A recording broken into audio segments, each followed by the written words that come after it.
Hello there, and welcome to the I Never Knew podcast, also known as Inc. This show dives into the life experiences of people who have been through it all and have come through the other side stronger, better, and triumphant. Each story is raw, authentic, and, at times, heartbreaking. One thing joins it all together: the fact that the stories can help the listener learn and grow. Hosted by life coach Maureen, she sits down each episode with a new guest who will empower the listener to set out on their self-discovery journey and start to heal. Now you'll be joined by Maureen and her special guest. Please enjoy the show.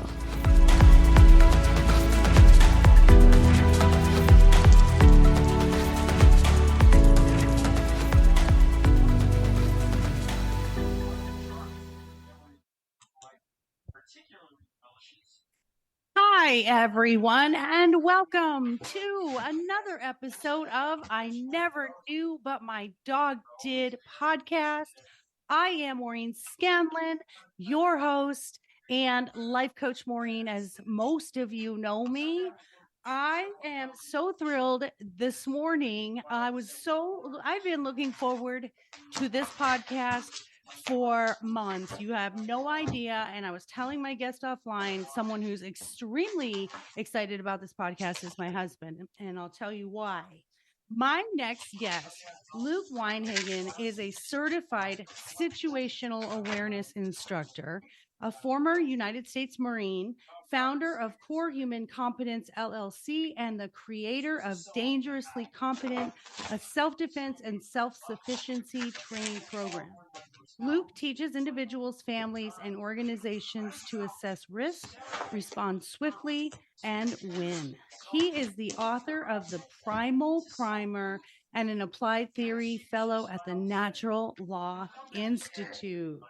I am so excited. I can't wait to talk about your book. I can't wait to talk about things that we need to know, just some basic stuff. And welcome, my friend Luke. Thanks so much for having me on today. I appreciate it. Look forward to the conversation. Absolutely. I'm so thrilled. So, of course, the podcast is called I Never Knew. And so it's interesting when I talk to my guests, and when you're in front of me, you're at this point. But what I like to know is how you got to this point. What made you go into this niche, which I think is brilliant. I think it's super, super important.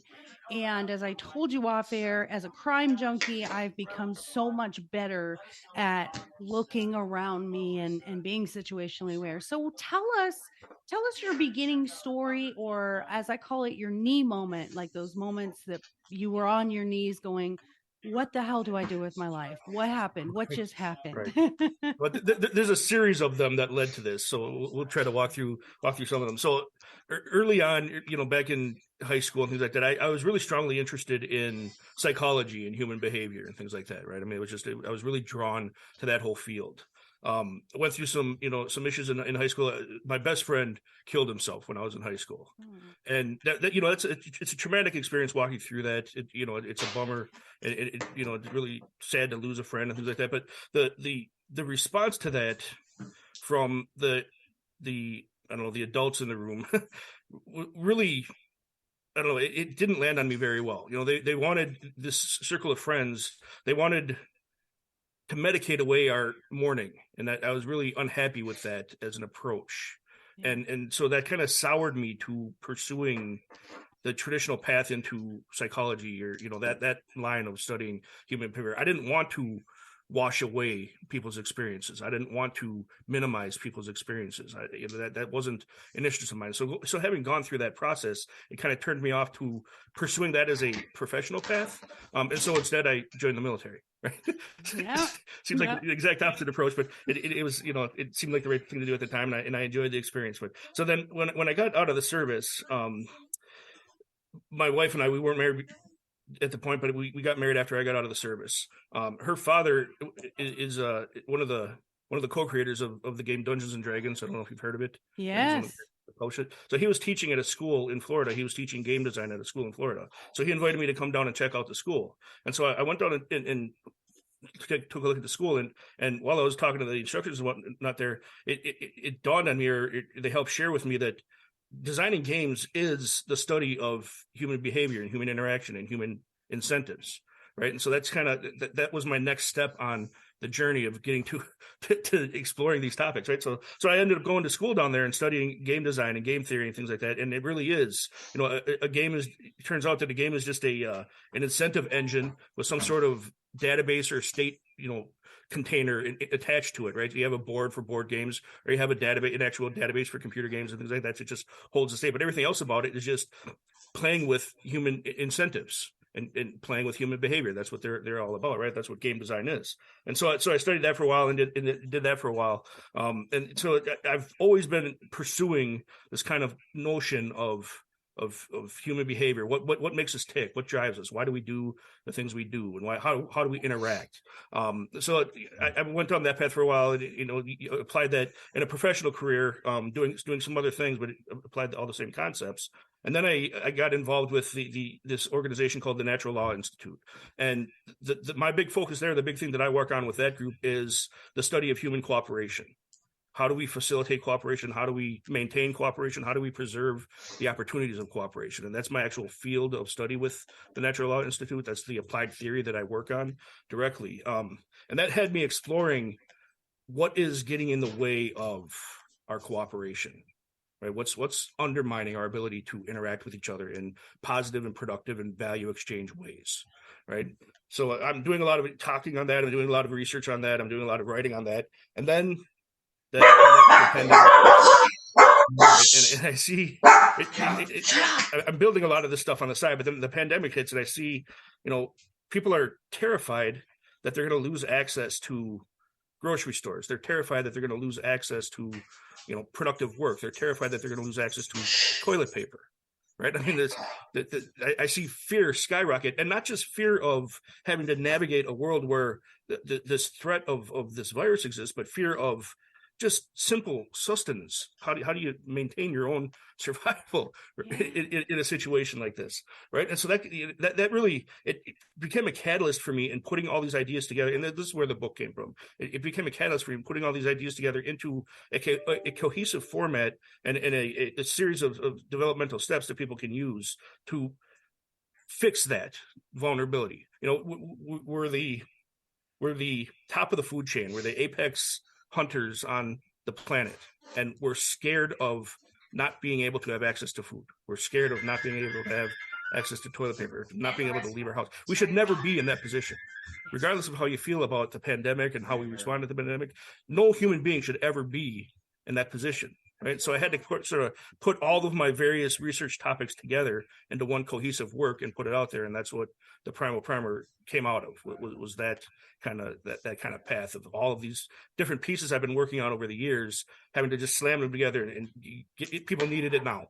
Yeah. So I had to put it together and make it a thing now. So that's where the book came from. That's when I started my real focus on putting the business together and making myself available for all the other things outside of the situational awareness. The situational awareness stuff is part of this. It's a big piece of all these things, but all the rest of the material that I work on, I had to combine them all into a package that I could provide to people. So I love all of that. And oh my gosh, there's so much to unpack here. Everything that you said. Oh my gosh. I'm just like, I'm a sponge right now. I'm like, that makes so much sense. And I just completed my diploma in modern applied psychology. And there's a lot of these theories, the school of thought and school of social psychology.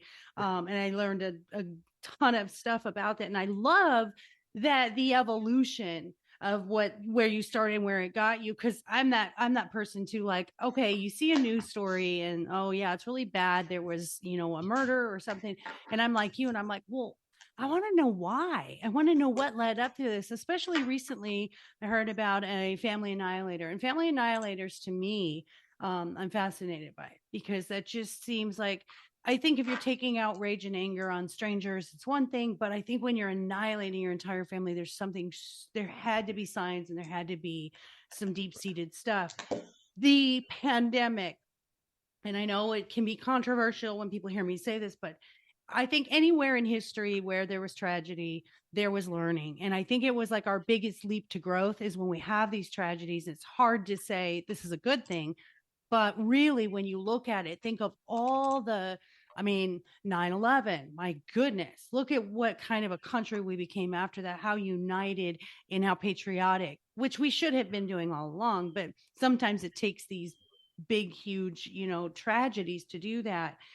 The game design for the human incentives. I never thought of that. And you're absolutely correct. It's this winning mentality. Like, I want to win. I have an incentive to win, and I'm going to spend money to buy the game. I spend money to find codes. I'm going to interact with others to find out the secrets, and that can be applied in everyday life. So I really love that.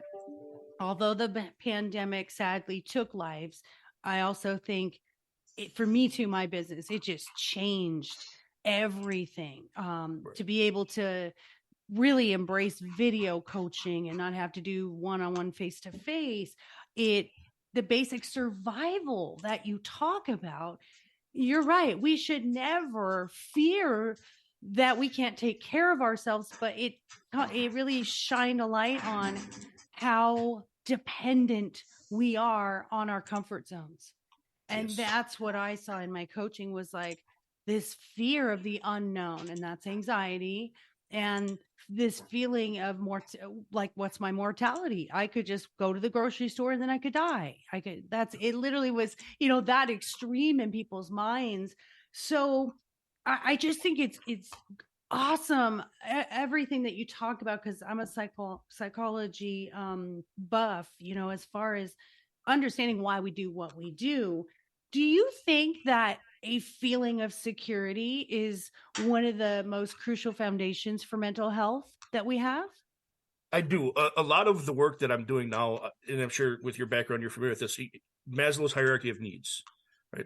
That's a big piece that I work with, right? And so in that hierarchy, you have the real basic needs are at the bottom, right? The physiological needs, the food, the water, the protection from elements, that, and then supported by that, upon that foundation, is the security needs, right? The safety and security, right? And so that really is the point of all the work that I'm doing, is that when that foundation is compromised or non-existent, then it undermines and compromises all of your ability to meet your needs above that, right? That's the way a hierarchy works, right? There's the bottom layer support the layers above. And so when you have a deficiency or inability or lack of competence or anything like that in facilitating those lower level needs, that's going to impact everything upstream from those needs, right? You mentioned anxiety. In a healthy person, in a healthy expression, anxiety is a very valuable emotion. If you're blindfolded, standing in the middle of the street, and you hear traffic, you should feel anxious. That's a response that you ought to have to keep yourself safe, right? Mm-hmm. But I was just reading an article recently where anxiety has become the number one mental health issue across the entire West. Now, we're living in a time when access to resources has never been easier, and when actual demonstrable threats have never been lower. So why is anxiety off the charts? Why is it the number one issue that so many people that are having experiences of mental health problems? Why is that the number one issue that they're talking about, or the number one issue that they're facing? And that it's crazy when you think about that dynamic, that we've never been in a better position, and yet people are more anxious than they've ever been. And so that's one of the big things I kind of set out to solve when I was looking at this. I think that's one of the big pieces that's undermining our ability to cooperate, is that unresolved and unaddressable anxiety. And I'm trying to find ways to address it with the material that I put out there. Oh, I really like that, because and as a life coach, I always try to teach my clients to reframe. So reframe things that you viewed as negative. So your automatic negative thoughts, reframe those into, how can this work for me, not against me? And what you're saying is anxiety is actually a protective measure if you view it that way. And I really, really love that. And I'm going to use that, with my clients. And I always say to my clients anyway, or anyone, if you're nervous about something and fearful and anxious, if it's at a reasonable level, it's a good thing, because it's driving you to this next step that you haven't taken before. And I think that's really cool that you say that, because it is a protective measure. We should fear, when there's a hot stove and we go near it, we should fear that because it's instinctually our basic needs are protect ourselves, be safe, and not have any harm. And I love that you talked about the hierarchy because I literally just studied it and I was like, oh. So I find this. So, and I appreciate your service in the military. I was an Army wife. And so the military I love the military for their camaraderie and their community. I've never experienced anything since we were not in the military any longer. But here's something interesting, and I want to ask you. So, do you think age plays a role in our level of anxiety or safety feeling, security feeling, and or how situationally aware we are? And the reason I ask this is I moved to another country when I was 19 years old, left family, left friends, left everything. And I can't remember feeling very fearful. I remember feeling excited about the adventure. I'm currently going through a move, only moving, one state away. It's a 2-hour flight. And for some reason, my anxiety is much higher than it was when I was 19. What do you think about that? I think age changes your relationship to your sense of consequence. Right, when you're young, you haven't been kicked in the face a whole heck of a lot, right? And so you don't know that kick is always waiting there, right? And the more you've gotten kicked in the face, the more you realize that kick is waiting there. And unfortunately, the truth is the kick is always there waiting for us, right? But very few of us are learning or are being taught how to navigate the world that exists when that kick is in place. Right. And so we live in a state of blissful ignorance for a while till we get kicked in the face. And then that ignorance is shattered and we don't know how to cope with the shattering of that ignorance because we still don't have the skill set to then navigate a world where that risk exists. That's one of the big things we have to change is we have to develop that skill set. So the world is not safe, right? We all want it to be, but the fact of the matter is the world is not safe. We're flying through space on a giant ball, spinning around a gigantic gas bomb, right? So just inherently the physics of it, the world is not safe. Meteors can smash into us at any time, right? It's just, and then we spend most of our time, moving through environments where there's, thousands of pounds of metal and rubber and chemicals screaming by us, controlled by people barely paying attention to what they're doing. Right. So I'm not even just talking about the risk of being attacked by another person or things like that. I'm talking about just our environments in general. The world is not safe. Right. And we don't like looking at that, but we don't like looking at that because we never developed the capacity to navigate the unsafe safely. And that's the big change that I'm trying to accomplish here is I don't want the people I'm interacting with and people I'm coaching. I don't want them to pretend the world is safe. I want them to carry their safety with them. I want them to know they can navigate the challenges, the threats, the risks. They can navigate any of those things just by developing the things that I'm having them develop. I love it. I love it because at the core of everything, what has made our species survive has been adaptability and preparedness. Yes. And so I love that's the core, what you want people. We don't want to put our heads in the sand, but then we also don't want to go out there being like, oh my God, this bird's gonna come and kill me. And when I ask about the age part of it, I love that you said, we haven't been kicked in the face yet. I'd call that experiential fear versus just exposure fear, right? Yeah. And what do you think?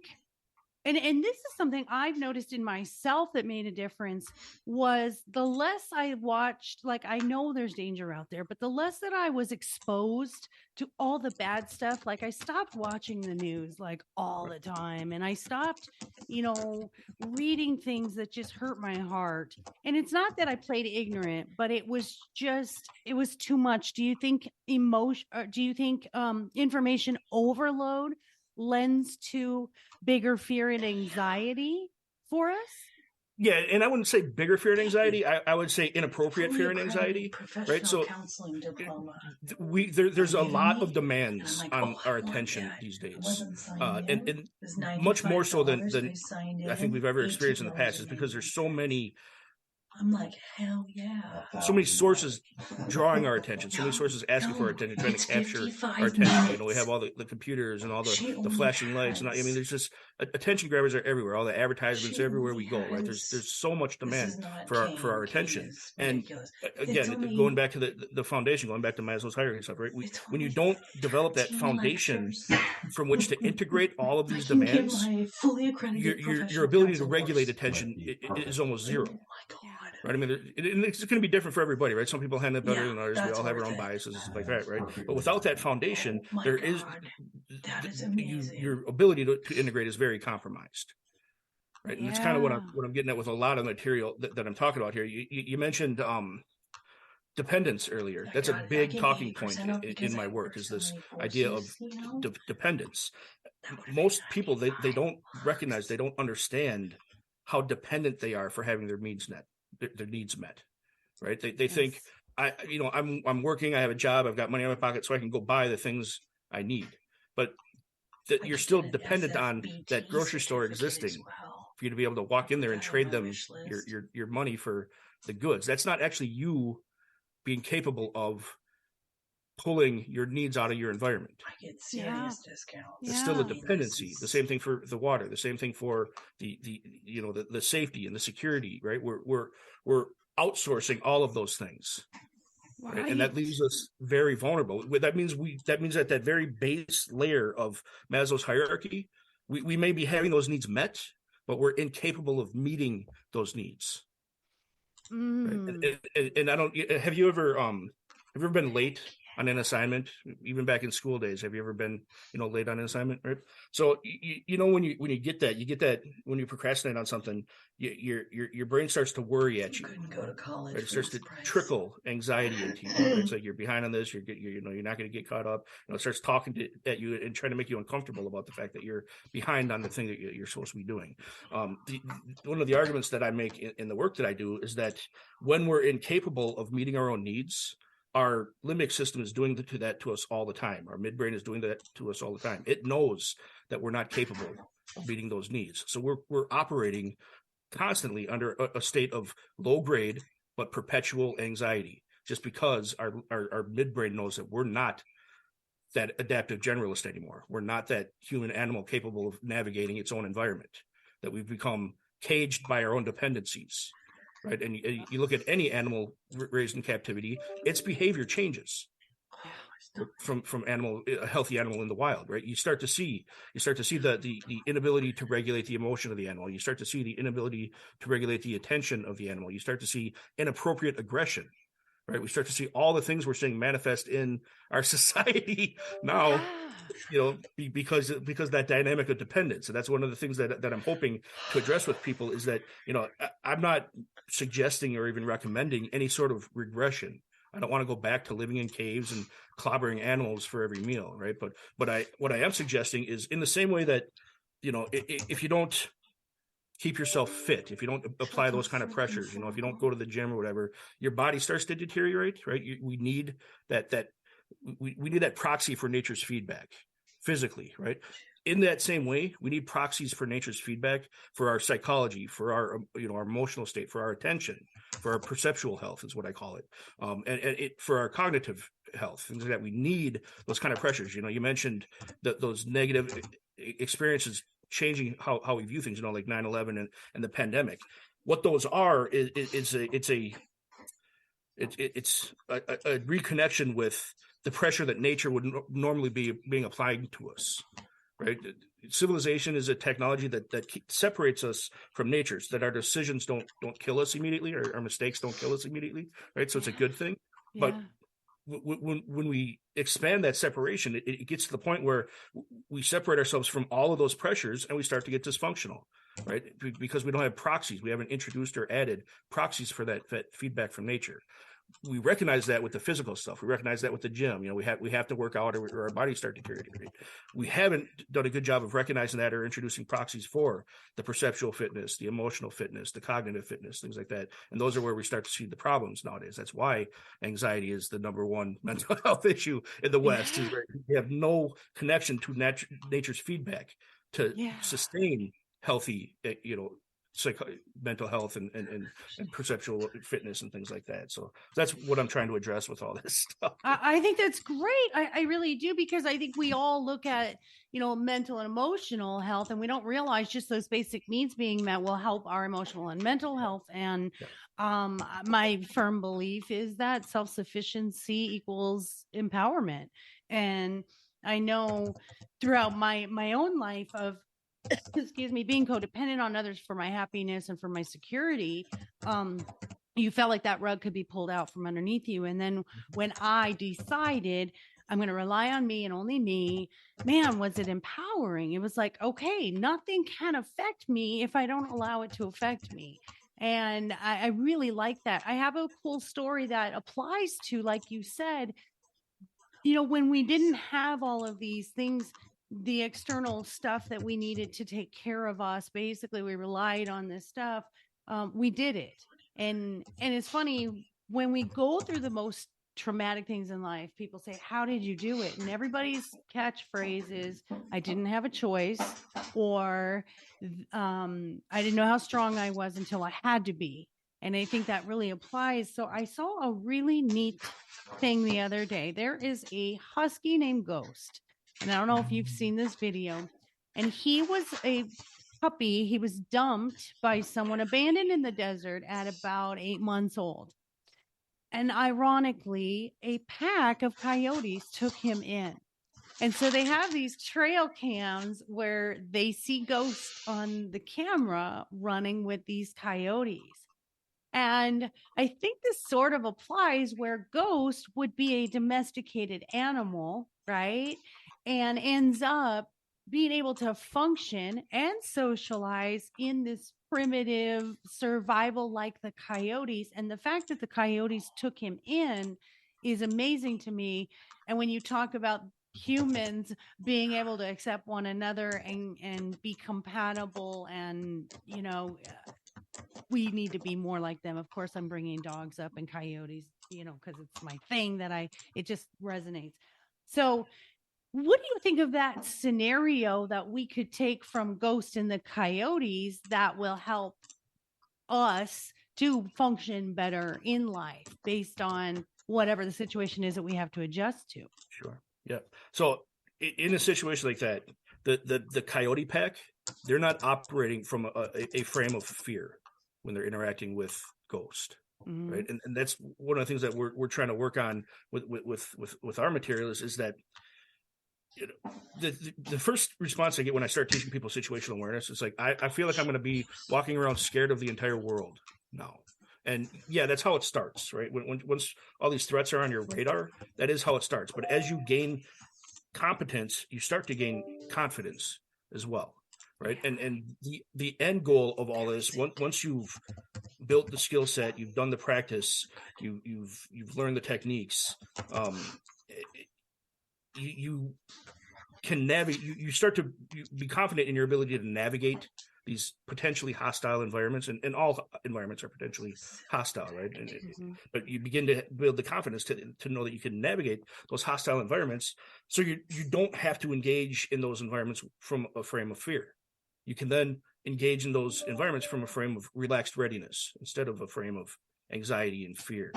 Right. And that's what we want to develop, is that frame of relaxed readiness built on a foundation of competence and confidence. Right. And so that we can navigate all of these challenges that emerge. And I think we see that a lot in situations like that in nature, because that coyote pack, that's their environment. That environment for them is a resource, not a threat. And that's what we want to build for all of us. We want to be able to turn our environments back into resources instead of threats. In order to do that, we have to be able to navigate those environments. We have to be able to assert ourselves on the environment instead of the environment perpetually asserting itself on us. Right. So that coyote pack has the foundation in place to do that. Yeah. And then ghost just came in and just sort of adapted to what his circumstance was, regardless of being a domesticated animal. It didn't matter. He said, okay, this is my situation and I'm going to make the best of it. I love relaxed readiness. I think that's so amazing. So if my listeners are listening to you and as fascinated as I am, and they want to come to you and get some awareness, because I know a lot of people who go through trauma are like, I need to take a self-defense course. So what are some of the things that what kind of steps do you help everyone to be situationally aware and also to have that competence and confidence in self-defense? Sure. And so the big thing I teach with situational awareness is the best way to handle any confrontation is to avoid it. That's the ideal, right? And so I present the situational awareness community has this concept, and I present this concept. It's called left of bang. Is the concept, right? Bang is the kinetic event. It's the bad thing that happens. It's the thing that rolls over you that creates consequences for you, right? That's the bang event. So just like we read left to right, the concept flows from left to right. Right of bang is how you react to that bad thing happening to you, right? We have to call the police. We have to, deal with the trauma. We have to, address whatever wounds occur, things like, anything that emerges out of the bad thing happening, right? That's right of bang. Left of bang is developing the skill set to interpret the cues that your environment and the people in your environment are giving off to alert you to the potentiality of the bang event. So what we're really trying to do is we're trying to it's situational awareness and behavioral analysis. It's the two things combined, right? And so we're using a lot of tools and techniques to read the environment, the feel of the environment, the feel of the space, and to read the people in the environment to pick up on cues like, is this person look like they're getting more angry? We're reading the body language, we're looking at the body language, we're evaluating the body language. Is that person moving through this space like someone that intends harm would move through the space? It's one of the things we learn and develop in this sphere of learning. And once you start developing that kind of awareness, once you start looking at your environment like that, then you're buying yourself time ahead of that kinetic event. You're buying yourself time ahead of bang, and you're getting further and further left of bang, and that's the goal here. So that if you do see that happening, you can, if appropriate, you can intervene. You can get authorities to intervene. You can get yourself and your family out of there and read about it in the paper tomorrow, right? I mean, that's the kind of thing that we want to be working ourselves to, because again, avoiding the bang event is a far better option than having to go through it and manage the effects of the bang event. Yeah. Right. Like one of the examples I use, I don't know if you saw it or not, but a while back there was a parade in Wisconsin, and it was driven through by a guy in an SUV or a truck or something like that. Right. If you listen to the audio and watch the video and listen to some of the audio and some of the witnesses after the fact, they heard screaming and yelling, and you can hear it in the audio, but the pitch of that screaming and yelling wasn't the excited, happy cheering you would expect at a parade. It was the pitch of panic and fear and trauma that you could hear screaming. Now, what do most people do in that situation? They get closer and they start to look for what the thing is. So they're completely ignoring these signals that they're already receiving from their environment, right? And they could be, instead, if they had the skill set, they could recognize that those signals are an anomaly in this environment. They're a deviation from the baseline of this environment. And because they recognize that those are an anomaly, they could right then start taking action and grab your kids and start moving away from the source of the anomaly, the source of the potential threat, instead of trying to figure out what it is, or worse yet, what we've been conditioned to do is dismiss those signals from our environment. Oh, it's probably nothing. It's the car backfiring. They're excited about something, or we're conditioned, we're trained to dismiss all of these anomalies, all of these changes in our environment, all these changes in people's behavior, all of these changes in body language. We're told not to judge people by how they look and things like that. We're literally trained away from correctly interpreting the signals that our environments are giving us. right? Oh That my that leads gosh. us directly into the path of threat. That leads us into that bang event rolling over the top of us, and then we're in reaction mode rather than response mode. Right, Right. we're at the mercy of that event, and we have to figure out how to navigate the trauma afterwards. Whereas we could have, if we paid attention to our environment, picked up on the cues, listened to the cues, believed them, didn't dismiss them and discard them, we could have gotten ourselves and our loved ones away from that threat before it even happened, and then helped everybody else that didn't do that navigate. Yeah. I love that because you listen to most, if you ever in law enforcement, and I worked in a trauma center, I worked in an ER trauma center, and it's interesting when you listen even just law enforcement podcasts, when they interview witnesses, 90% of the time when they hear a gunshot, they'll say, I thought it was fireworks. And it Right. didn't matter what time of year it was. Everybody thinks there's fireworks just going off on September 22nd. You know what I mean? Like, it's not even close to 4th of July or New Year's. And I love that you said that we tend to diminish the dangers. We tend to condition the situation to what makes us feel better. And I think we do that physically and we do that mentally. It's like, Yes. and you said, we basically been programmed that way, and it jogged my mind where my mother would say, don't jump to conclusions, don't get your panties in a wad, like all of those insertions of things where people are like, quit being so dramatic, don't be a drama queen. You're right, we've programmed everyone to just chill out and wait, and and I love if you interpret the cues, like what's it going to hurt you if you are overly cautious versus under cautious? And it really, you just called me out because I'm that person. I'm like, it's no big deal, just chill out, whatever, we'll find out, we'll figure out what's going on. And then, like you said, it could be too late. And I myself have been like that with my kids. I'd be like, just don't overreact. That's what people say is, don't overreact, don't be so dramatic. So I love that you're going to reprogram our brains to be left of the bang, which is interpreting cues. Now that's physical, like you said, body language, sights and sounds. Being that I'm an intuitive and I'm also a medium, I go a lot with my gut. Mm-hmm. What do you think? How important do you think that is? Because I've also heard people say, I just had a feeling my son was in danger, or I just had a feeling something was going to happen. And we can't justify it tangibly, but we know something's off. How do we balance what we're seeing versus that intuitive like feeling? What do you think we could do better? So one of the things that happens as you start developing the situational awareness training and skill set is what you're really doing is you're training your gut so that you can trust your gut more. Right? We evolved all of these intuitions.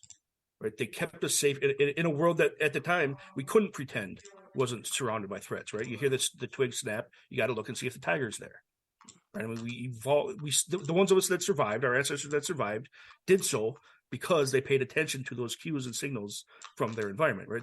It's a very deeply evolved feature of being human, right? And it's essential to keeping us alive, right? So downplaying it really compromises us, really undermines us. And it's no surprise at all to me that we see the dysfunctions emerging, that we see this emerging nowadays because of our compromise of our intuition, of our gut. So what we want to do is we want to turn that into a tool. We want to leverage that, because our one of the reasons I call it perceptual fitness is because we're training it to work even better. We're training ourselves to interact with it even more efficiently, right? Our brain, our limbic system, our midbrain, it's picking up on cues our conscious mind isn't even aware of. It's picking up on body language that our conscious mind's not even aware of, right? We just can't process that much information cognitively, but our limbic system can. Our amygdala is processing all of these things, looking for threats and stuff like that, right? So it's reading all of our environment all the time. Right. And so what we want to be able to do is at first, when we start practicing this stuff, we're going to be overreacting. Right. But over time, as we practice it intentionally, as we develop the skill of intuition, as we develop the skill of reading your gut or paying attention to your gut, what we start to do is we start to, instead of overreact, we start to appropriately react. Instead of dismissing reaction altogether. Right. And instead of overreacting, we build the competence to appropriately react. Because a lot of these things should be reacted to. Yeah. Right. Yeah. And so we don't want to just train ourselves to not react. And that's one of the big elements that I work on and spend a lot of time is we want to be biasing all of these things towards action, towards taking action. When you like with the story I was telling about the parade, when you recognize the anomaly, take action.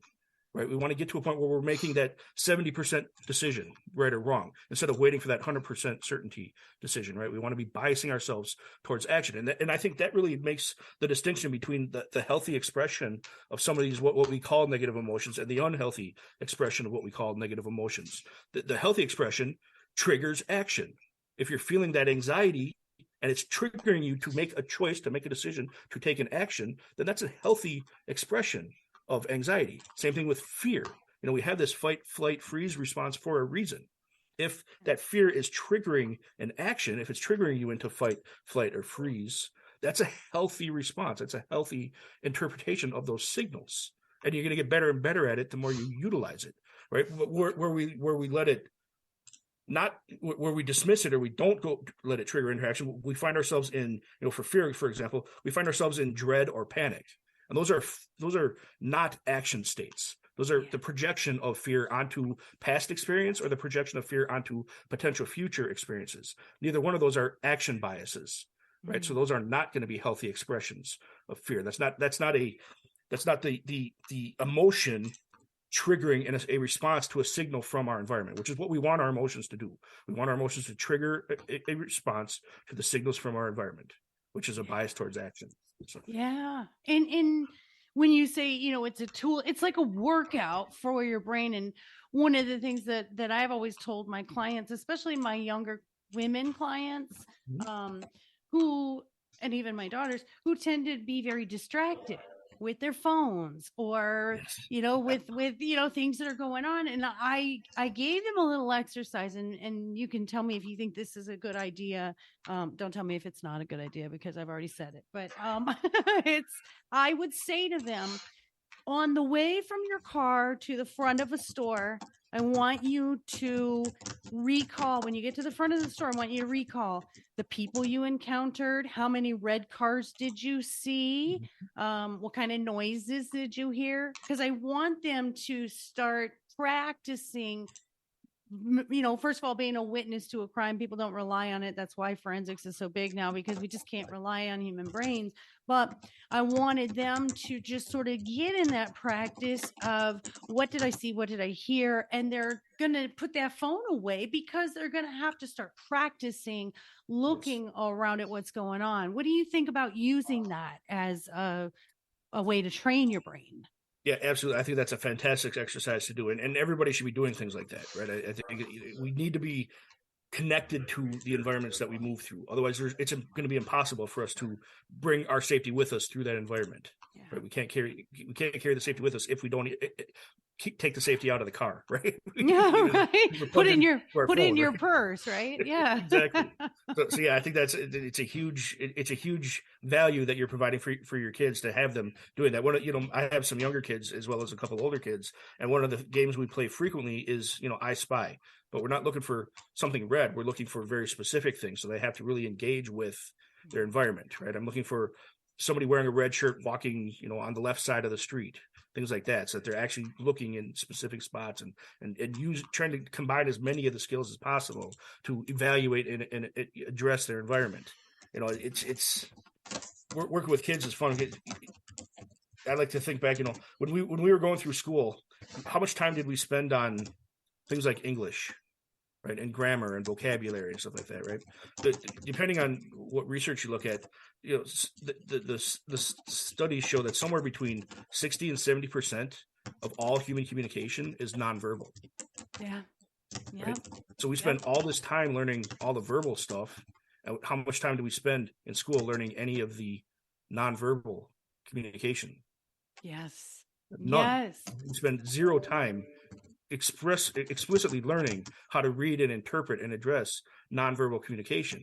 And so one of the things that's coming out of what you're teaching your daughters is they're looking at the people and they're reading that nonverbal communication, whether they're doing it consciously or not. They're looking at how these people are interacting with the world and how they're moving through the world and what their bodies are saying and addressing. So it's a great tool to start reintroducing some practice in learning nonverbal communication. It blows my mind when I look at statistics like that, right? Because I mean, is it any surprise? Can it be any surprise to anybody that we're becoming terrible cooperators when we're not learning 60 to 70% of how we communicate with each other? When nobody's teaching that or they're learning that at all. Well, yeah. And you think about how disconnected our younger generation is from, being physically in someone's presence. And this was something for me with COVID, because I was always doing one-on-ones here in my home office. And then COVID happened, and I was like, had that moment of fear where it was like, oh my gosh, I can't coach. And all I did was online coaching. And I remember my mindset was, I need someone in front of me so I can feel their energy. Well, I really didn't. I actually took a course on body language, which is really, it's fascinating. It's just little things that you miss or pick up on. But that's the thing, I think, with social media and so much technology, they have, I think, and this is a good last topic to hit before we go, is, do you think there's a false sense of security for our younger generation because there's this safety behind the screens, and they don't have to be so face to face with people, and so it diminishes their, I think, belief of threats or danger? Or what do you think of that? Yeah, and I absolutely agree with that. I think you're spot on. From the research I've done and the way I view things, I've seen historically speaking to today, I see a progression, right? So a few generations ago, all of the stuff that we're talking about here today was just part of life, right? Nobody had to teach it to you because it was part of your lived experience all day, every day. You were using your environment as a resource. You were out there, pulling food directly out of your environment, pulling water directly out of your environment. You were navigating your environment like threats existed in it, right? So those things didn't represent a state of extra anxiety to you. Right. You just develop the skill set like we develop walking and talking as children, right? We don't have to, nobody has to teach us how to walk per se, right? We have to practice the skill and develop the skill, right? There's a transition there between infancy and childhood where we learn these skills that are driven by instinct, but they're still learned skills. A lot of these things that I talk about are the same. I think there's another transition between childhood and adulthood where we would be normally learning these skills, right? How to use our environment, how to navigate the unsafe safely, all these things that we would be learning. Now we hit things like the Industrial Revolution, and it creates this momentum, it creates this gap where some of that stuff starts getting offloaded. So it's not part of our lives anymore. It's not part of our daily experience anymore. And we never recognized that we stopped developing a skill in that process. Right. So we just never caught that. Right. We the needs kept being met as we went through. So we hit like the Industrial Revolution, and, things get easier and easier. We have machines doing all this work for us, replacing all of our own efforts. And we're disconnected from that daily lived experience of just learning these things. And the screen stuff is a modern or current iteration of that, right? It's taking that to the next extreme. So then there's of course there's been disruptions in that process. You have things like the Great Depression and stuff after the Industrial Revolution where we're forced back into living like we're part of an environment, right? which we just always should be. But so there's disruptions. It's not a continuous transition, but you can see over time we get further and further away from this feedback from nature, from our connection with how we move through environments and stuff like that. And as we do that, as things get easier and more, and we get more comfortable, our dysfunction starts cranking up and cranking up and cranking up and getting worse and worse and manifesting in more and more ways and more places and in younger and younger people. Yeah. Right. And so really it's just this transition of separation from the pressure that is required for just us to optimize our own existence. Yeah. Right? And I think we're we're losing the will and the want to do the survival part. And I would say this because I've just taken my grandson, and he's been with us for over a year now, and we have guardianship, and he's 15. And so, I raised my kids, I have adult kids, and now I'm taking care of this, of my grandson at 15. And it's so funny because I'm like, well, you got a few more years. You got about 3 more years, and you're out on your own. And he's like, what? 18? So I look it up. The statistics are 48% of 25-year-olds and younger, or, like age range of 18 to 25, 48% of them still live at home and intend to live at home, because one of them actually said, why would I go out there and have to work to survive when I can have a home cooked meal from mom, and the money that I make from work I can use for just enjoying life? Mm-hmm. And that was like a gut punch to me, because I thought I couldn't wait to get the heck out of my house at 18. I was out of there at 18 years old. So that was interesting to me. And when you say this transition from childhood to adulthood, I have to laugh because you and I are similar in age. And in Arizona, it gets 115 degrees in the summer, and it is hot as heck. And I don't know how I survived, but I had that whatever instinct to survive. But and I remember my mother would lock the door and we would be outside like for 8 hours. And you want water? We drink out of the hose. We found trees, like we would find, we had this favorite pomegranate tree. We would like eat the pomegranates, and to cool off, they would irrigate the schools or whatever. We'd walk in the irrigation. So when you were saying that, I thought, you're right. We were very innovative and very survival intuitive, where it was like, no one's going to do this for you. And I'm concerned that now the mentality is someone's going to do this for you. Yes, very much so. One of the comments I make on a regular basis, and I bring this up in the book as well, is that we're experiencing this phenomenon where we're extending childhood ever further into what ought to be adulthood. Yes. Right? And I'm not suggesting we need to grow up faster, but what I am saying is we need to recognize that there are these transition points between childhood and adulthood that represent a stage of development where we go from complete dependence to more and more self-reliance, more and more capacity to navigate the environments ourselves without that external subsidy, right? And we're losing a lot of that because we've created this system of external subsidy that supports us so completely that we don't even recognize the need to be capable of existing outside of that subsidy. And just like if we don't exercise, we deteriorate. If we don't exercise all these other skill sets, they deteriorate. Yeah, we have right. We have a failure to launch epidemic, is what I'm going to say. That's what I'm going to call it. So as we wrap up, tell us where we can find you on your either website or your books and all that. Tell us everything that we need to reach out to you to get help with everything that is safety. Yep, absolutely. So the website is corehumancompetence.com.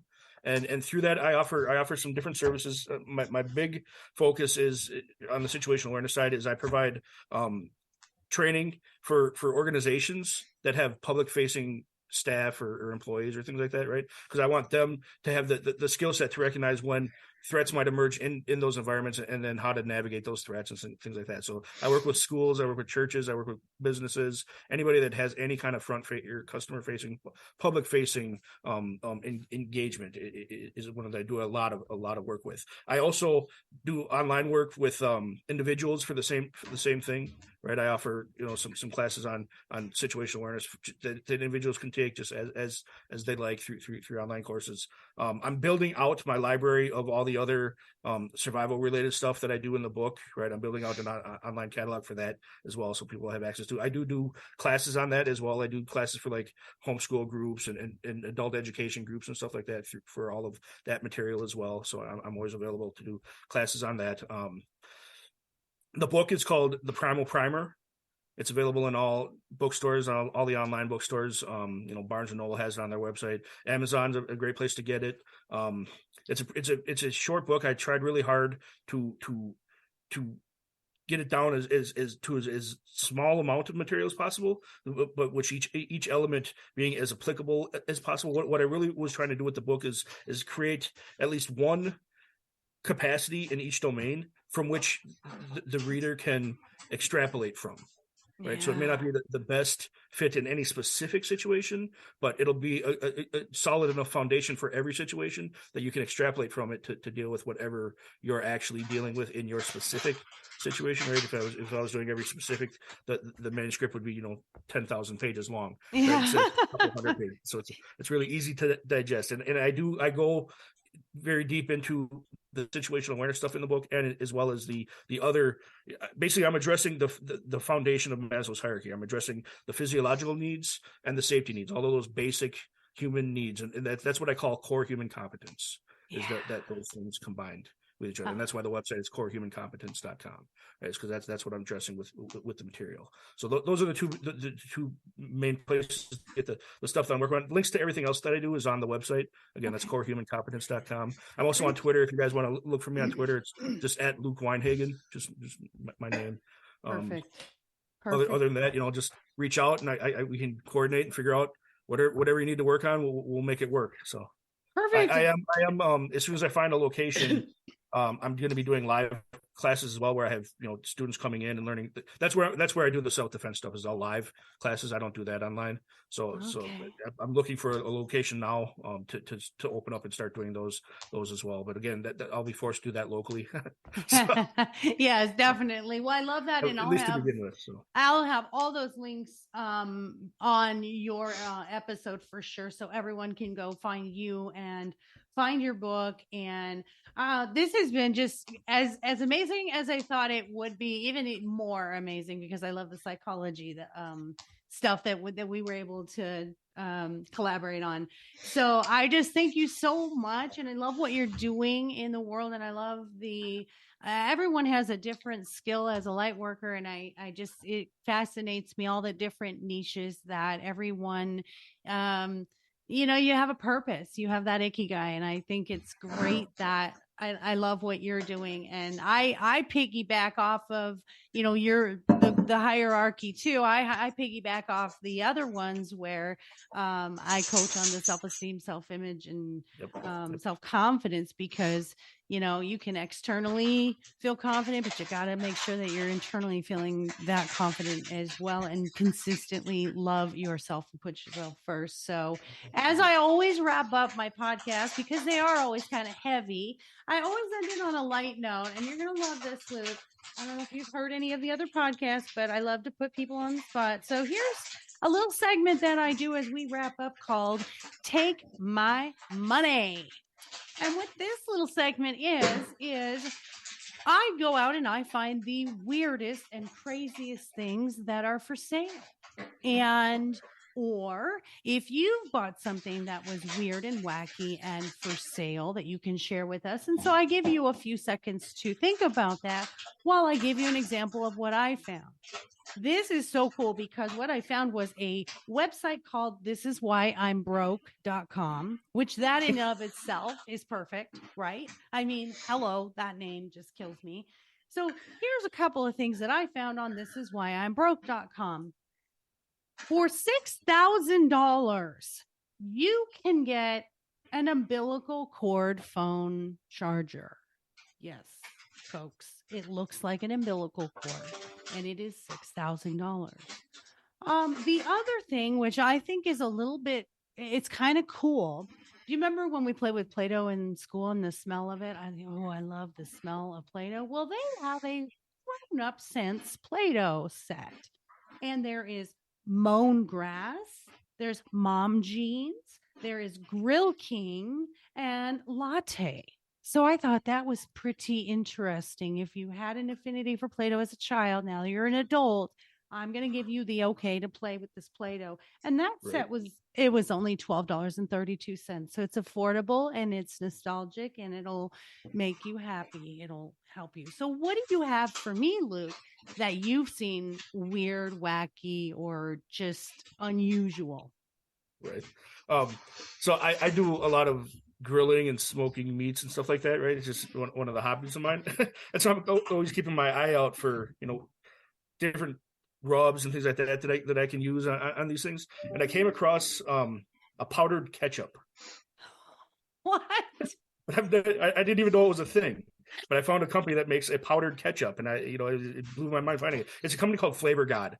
is the name of the company, and they sell all these different.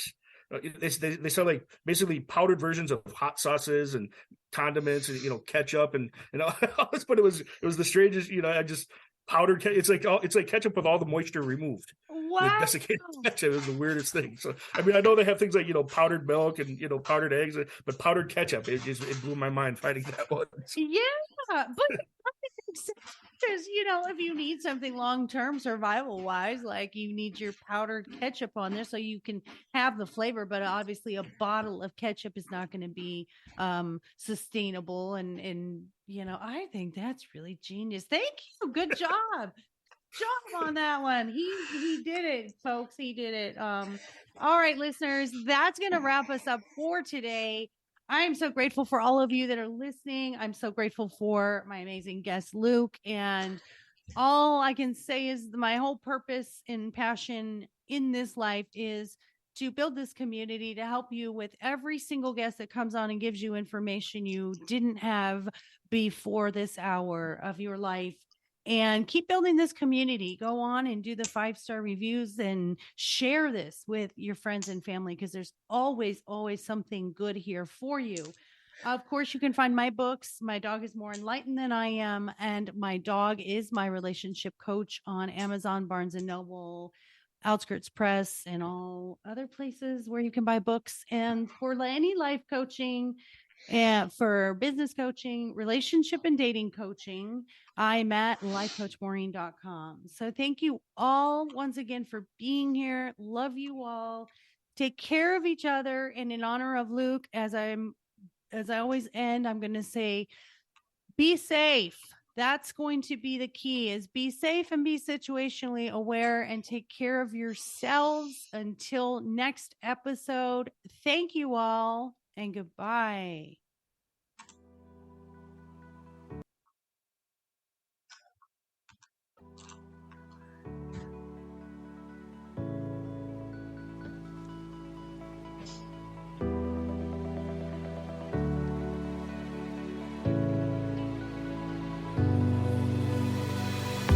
Thank you for tuning in to the I Never Knew podcast. If you found today's episode inspiring and educational, please be sure to follow, subscribe, and spread the word. The more people that join the Inc. community, the more it can develop and influence others as we work together for a healthier and brighter future. Until next time.